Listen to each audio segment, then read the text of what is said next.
My name is Matt with Quick Response Fire Supply. Today I want to talk about the Viking Dry K16.8 ECOH K14 wrench. Manufacturer part number 07297WB. Fire sprinkler wrenches are designed to install specific fire sprinkler heads safely and reliably. They are constructed in such a way that they will only work with certain sprinkler identification numbers, or SINs. This is a standard fire sprinkler wrench manufactured by Viking, intended to fit SINs from Viking's Dry and 16.8 K-factor lines, along with various others. Standard wrenches typically look very similar to general use wrenches found in toolboxes, but are constructed of a durable metal that provides enough torque to install a fire sprinkler head.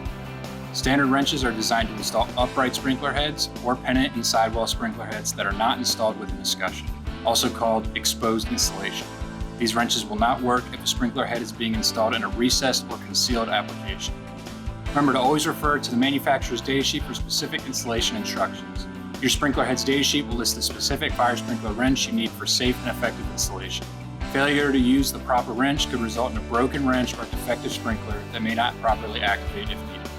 To view this wrench, along with our full selection of Viking fire sprinkler wrenches, visit QRFS.com/Viking wrenches.